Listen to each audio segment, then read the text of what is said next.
So, welcome to my series of playing Final Fantasy VI Brave New World 2.0. It's a ROM hack that changes up the core gameplay of the game, and it's been pretty fun so far. Unfortunately, I forgot to record the beginning of the game, so you've got to start where I'm at now, which is right once Sabin gets off the raft.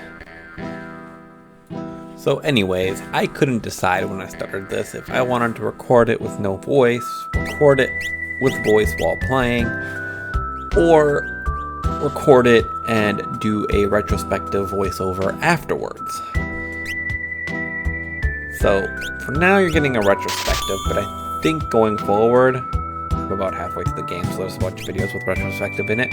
I'm going to be recording voice as I play, because, well, reaction's more fun than looking back on it, though I get to make fun of myself and my bad decisions. Right? Right.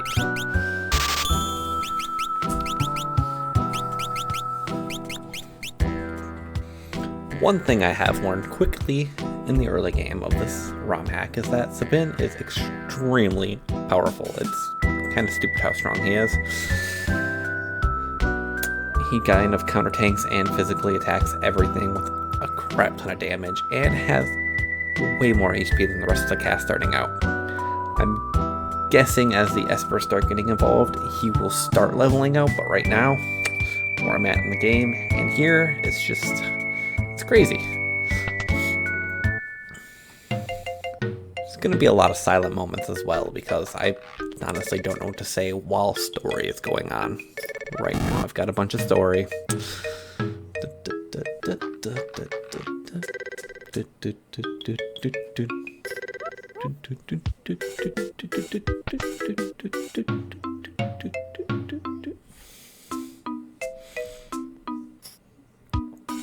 The lawnmower guy.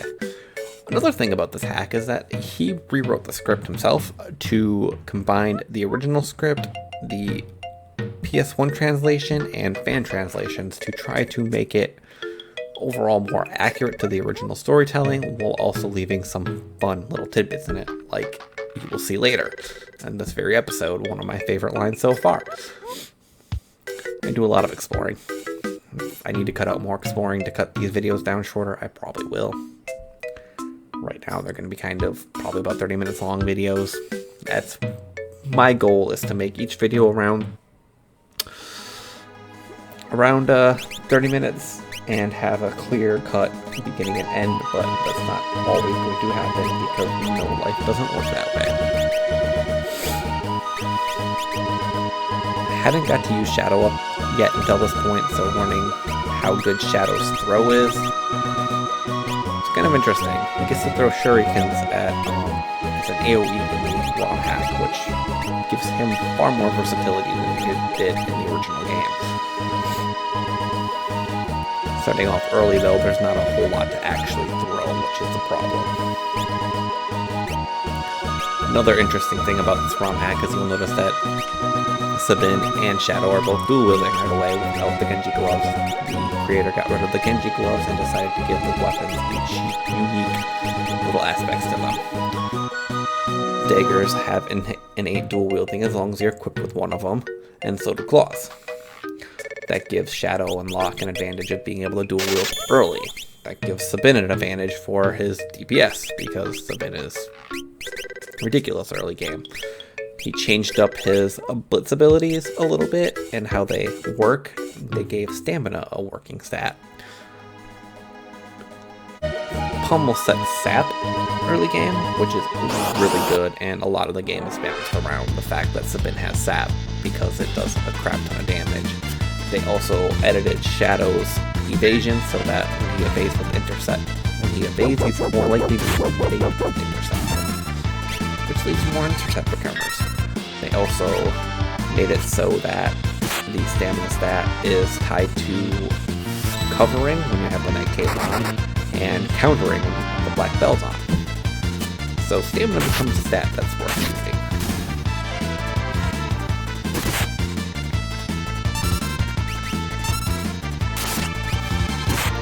Aura Bolt is also changed. I haven't even got Aura Bolt yet, so I guess I'll ignore that for now.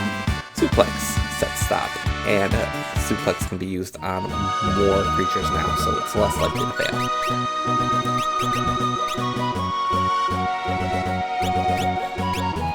You'll also notice that the Spirit Claws I bought, which I'll be using now, has a chance of setting slow early game as well, which is another reason why Sabin is just overpowered early game, and don't quite understand it. But it is what it is.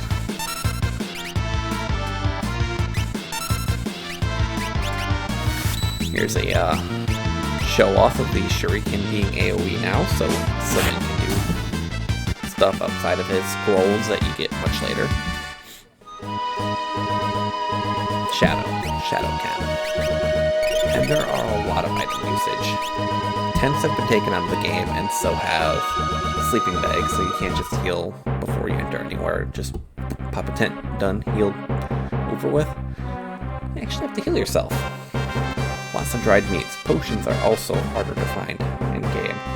You get to buy them at the Rich Town, I believe? I don't know. So there's a lot of eating dried meat. They've got the protein diet going for them.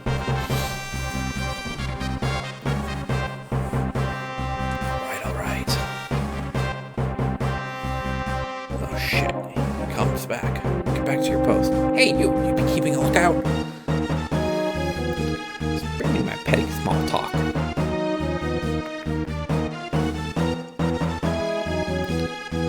You'll notice there's less censoring in this, which is also awesome.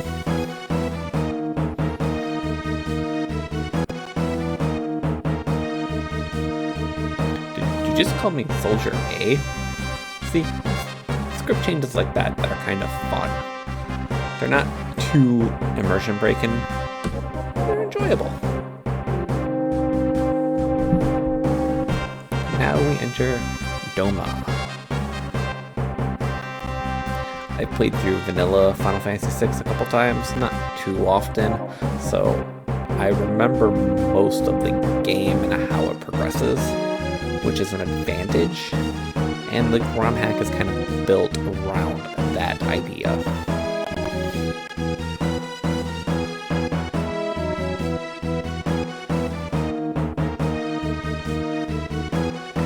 Enter in Cyan. Am I saying that right? I don't know if I'm saying anyone's name right. I beseech thee, allow me the honor. Faithful retainer to the King of Doma. And I'm going to keep all the default names as I play through. Makes sense.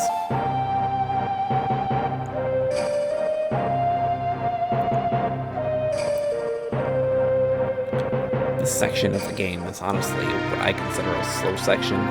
Not a lot of exploring and a lot of exposition. Bad spot to start my video off on, huh? Here I am giving a test of how Cyan works in here. One of the first things I noticed with him is that his Bushido gauge fills a lot quicker, which means if you're not paying attention and you don't hit the confirm button right away, you're going to end up doing the second attack instead, which is overall less useful than the first attack. Like right there. NP draining is extremely useful in circumstances, but against guys that don't use any magic, kinda worthless.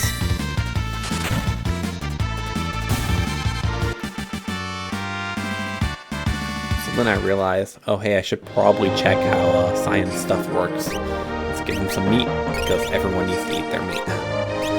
Take a quick look at his Bushido skills. He's the one that does 2 times damage to humans and ignores defense, and the other that does MP drain only.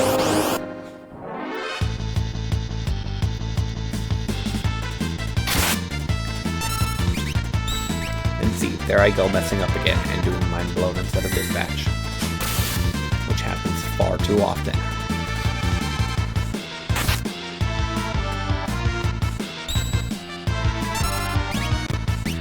Almost did it again there.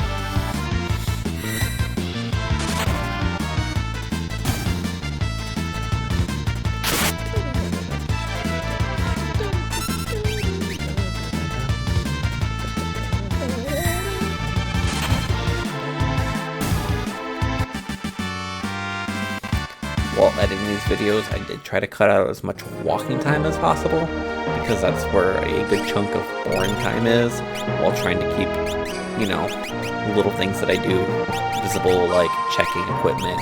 You'll notice that the Hanzo is in yellow right now. That means it has double hand activated. Another thing he changed is you don't need the gauntlet for double hand. Katanas and spears inherently have it if you do not equip a weapon in the second hand or a shield. Each character has a unique pool of equipment they can equip as well to help keep more balance between the characters instead of making them all eventually the generic Ultima tanks that they can be.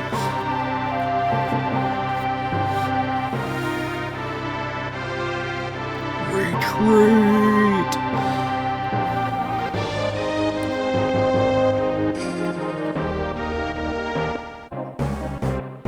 And then there's some mess ups while editing, and I just kind of roll with it. I'm new to editing. I'm trying here, guys. I am. Right around the tent in a circle and realize there's nothing there. Boxes don't have anything in them, and I tried checking most of them. It was tragic. I forgot if they had anything in the vanilla or not. And I can't remember if you incur random encounters if you talk to them while you're here. So I tried to avoid that too.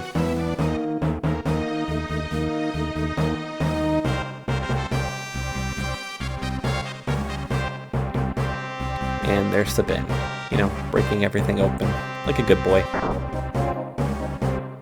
Making noise, kicks it open, jumps into the chest that's still closed somehow. Let's just not question that, or why he thinks it's a cat meowing.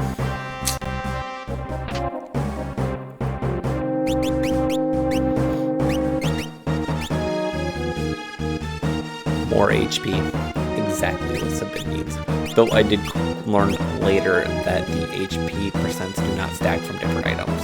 If you have an HP plus 12.5% on one item, you will not get it again on another item, so you cannot superinflate stats like that. So really, I had it on Sabin wrongly this whole time, when it could have been on Shadow, and made Shadow less squishy. But it is what it is.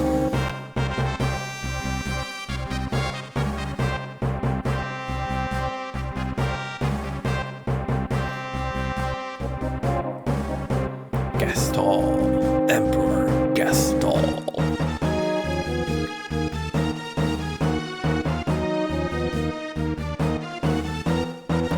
Leo was always an interesting character.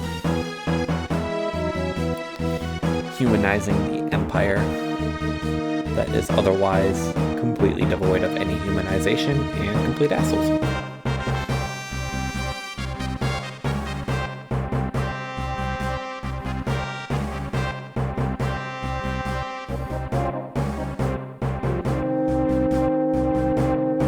Once Leo's gone, I'll turn this river into a flowing poison river.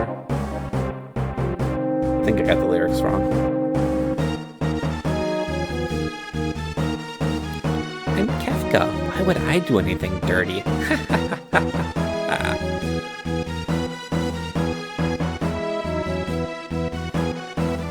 Is the poison ready?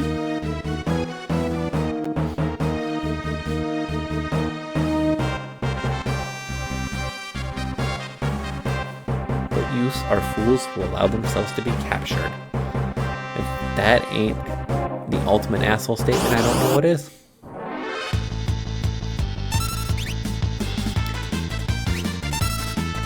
And this is the crowning moment. Suplexing Kefka. So sweet. Yeah, ouch! Kefka, wait! Wait, he says. Do I look like a waiter?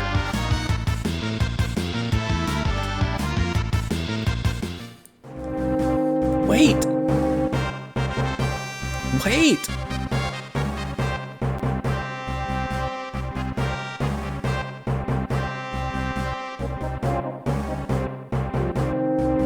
There was nothing anywhere else, so I decided to just cut from that to the next Kefka moment. and then beat Kefka up some more, because beating up Kefka is fun. Wait, he says, do I look like a waiter? Again. Go away, I'm busy poisoning the world.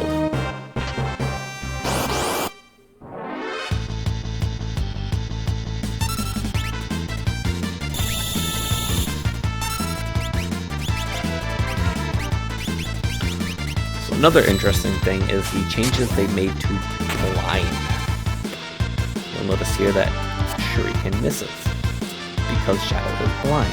Any physical attack, regardless of the origin of it, will miss if you are blind. Will have a chance of missing if you are blind. Previously in Vanilla, most abilities overrode that, so blind was kind of useless because you can blitz right through it, or throw right through it, or tools right through it. Now you can't.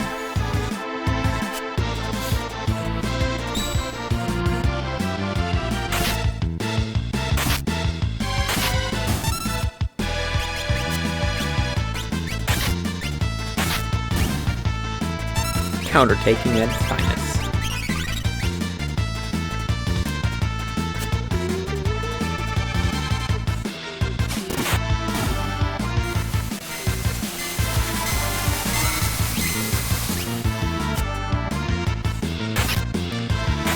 The claws have Holy, and I'm pretty sure Telstar is immune to Holy, so that's why Sven didn't do anything when he attacks.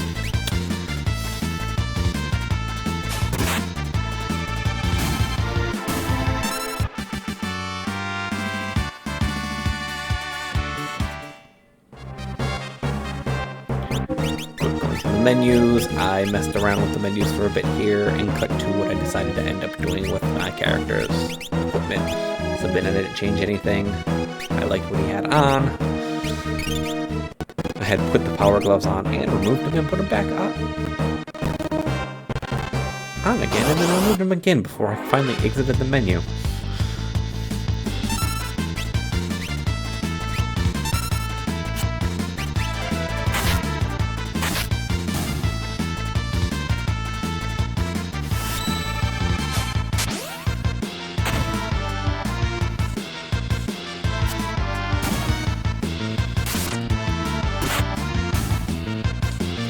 The other interesting thing about Shadow is that since Shadow can use katanas and knives, he can choose to either double hand or dual wield. So I guess it depends on how you end up leveling his Esper stats later, because Esper's levels play a different role in stat gains as well. Rather than minimizing level gains until you gain Espers to min-max, Espers themselves have characters get Esper levels that you can invest into stat gains into your Espers.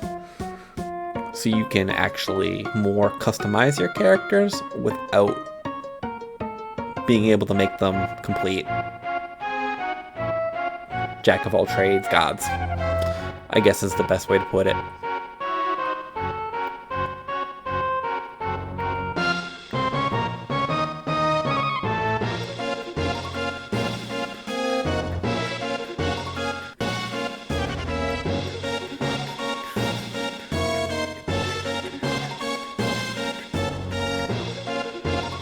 Water appears odd. What could have happened?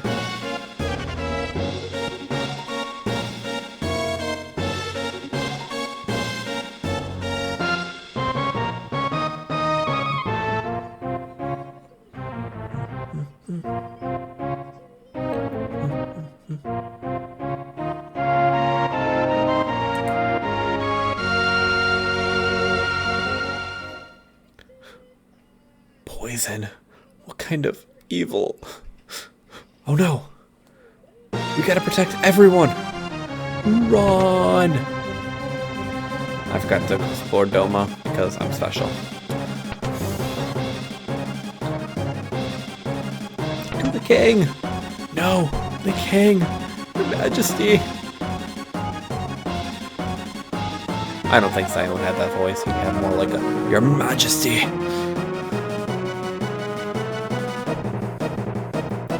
It's over. is through. Not yet, Majesty.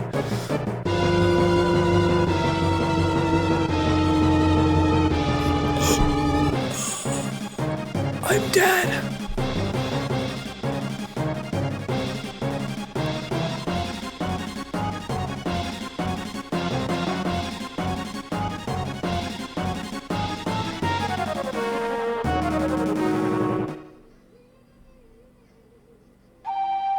Majesty.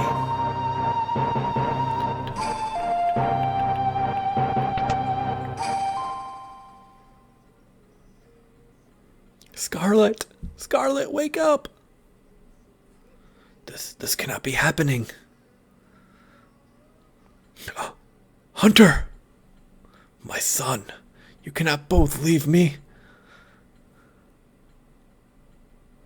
This part was always scarring to me as a child.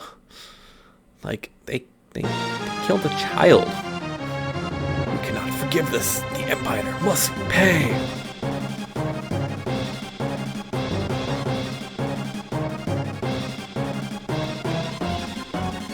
Ding, ding, ding, ding.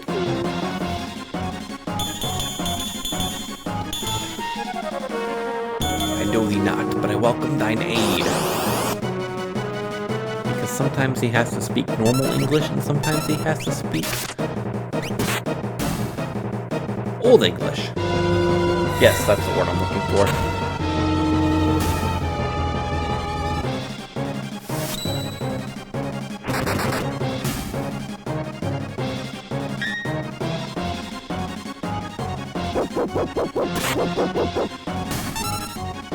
I love Interceptor. He's such a good doggo.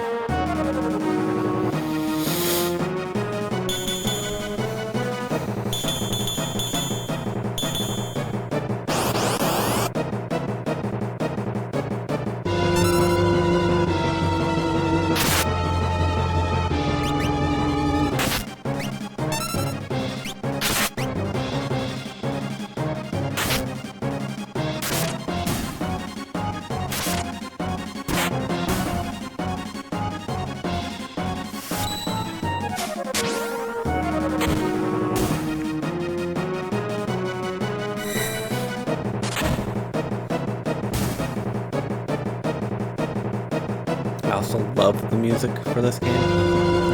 It's always such a great joy.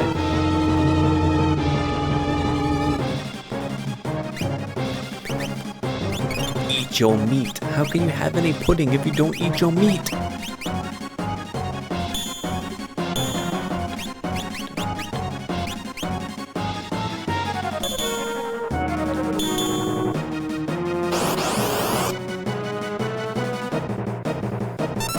There he is, standing in the middle of the battlefield like he's some sort of omnipotent god who can take on an entire army by himself. Which is almost true. Almost.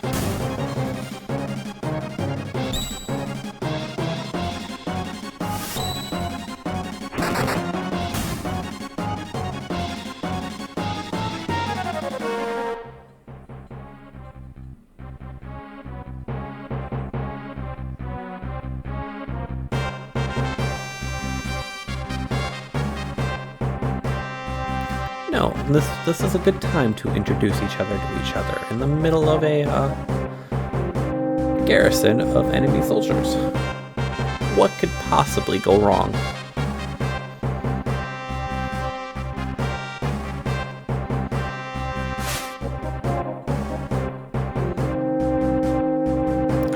Lore-wise, I always understood this part, but gameplay-wise, I never understood this part.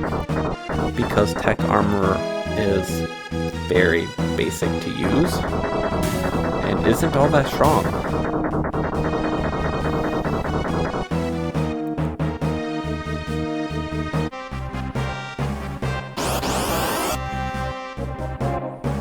Because you get to heal force and tech laser.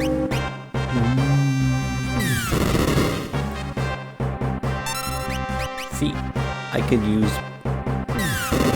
Cyan's Bushido attack there and ignore defense and do significantly more damage than 140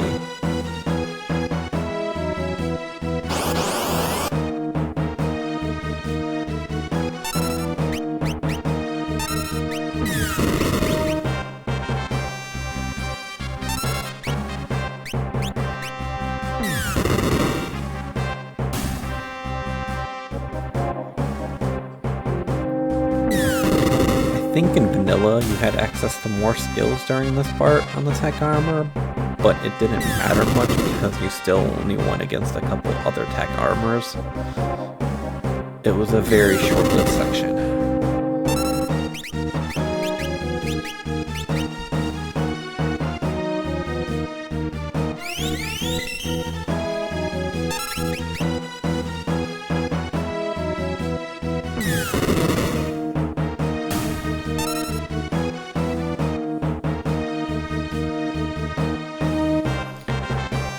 With this video coming to a close soon, I'd like to thank you all for watching. Enjoy destroying the tech armors as next time we head off to the Phantom Forest. And train.